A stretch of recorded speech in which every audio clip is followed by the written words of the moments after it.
Place au goéland masqué et place à notre invité. Bonjour Roger Elias. Bonjour. C'est vous qui êtes organisateur du goéland masqué. Excusez-moi. Donc, quel est l'objectif de ce festival? Dites-moi.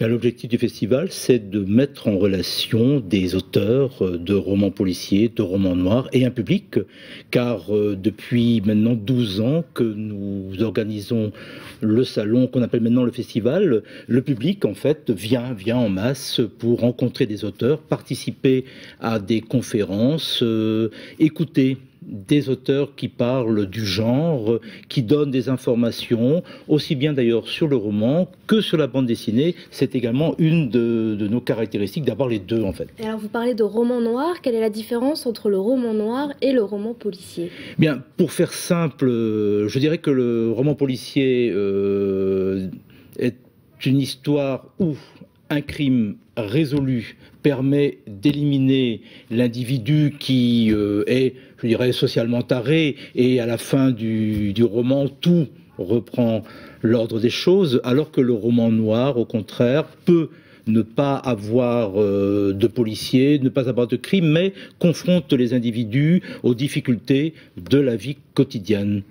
Pour cette 12e édition, vous avez choisi le thème de l'Irlande. Pourquoi ce pays est-il mis à l'honneur? Eh bien, ce pays est mis à l'honneur parce que depuis maintenant une dizaine d'années, il y a une littérature noire qui véritablement explose. Il y avait un maître qui, depuis maintenant une vingtaine d'années, donc était spécialisé, c'est Ken Bruen.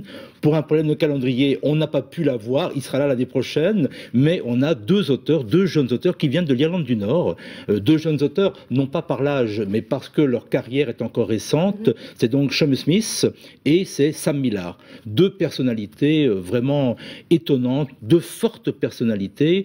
Sam Millar a été un combattant de l'IRA, il a été emprisonné pendant plus de 12 ans à Longkesh, et donc depuis, c'est un écrivain qui a une puissance d'évocation absolument extraordinaire. Combien d'auteurs y aura-t-il en tout sur le festival? Alors, il y aura donc 40 auteurs. Locaux? Ils viennent du coin? Alors, on essaye effectivement toujours de faire en sorte que les auteurs locaux participent, et notamment, donc, je tiens à rendre hommage ici à un Brestois, actuellement Brestois, c'est monsieur Jean-François Quadmer, qui, je vais vous montrer le livre, qui nous a en fait réservé la primeur de son nouveau roman, L'Ouest barbare, en avant-première mondiale.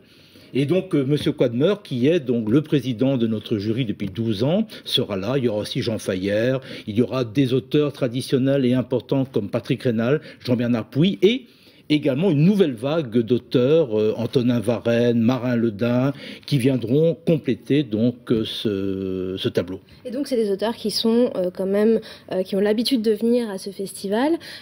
Pourquoi d'ailleurs? Est-ce que c'est un choix ou est-ce que le roman noir a du mal à se renouveler aussi? Ben justement, en fait, il y a aujourd'hui beaucoup de festivals. Je crois que le roman noir n'a plus à donner ses preuves.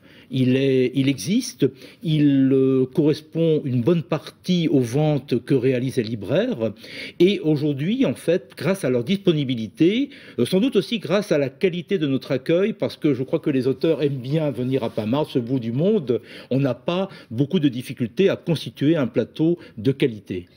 Et donc, au programme de ces 3 jours de festival, il y aura des rencontres avec les auteurs, de bande dessinée aussi, vous l'avez dit, ça représente une grosse part. Il y aura effectivement une conférence de Thierry Grunstein, qui est un des grands spécialistes de la bande dessinée, sur censure et bande dessinée. Il y aura une table ronde sur la bande dessinée féminine. Il y aura une conférence de monsieur Claude Mesplède, qui est le grand spécialiste du roman noir, sur le roman noir français. Il y aura aussi une table ronde sur roman noir et guerre d'Algérie, donc il y aura de quoi effectivement passer un week-end sur les 3 jours. Et tout le programme est à retrouver sur le site goélandmasqué.free.fr. Merci beaucoup Roger Elias d'être venu sur ce plateau nous parler de cette 12e édition du Festival du Goéland Masqué qui a lieu, je le rappelle, les 26, 27 et 28 mai à Pamart.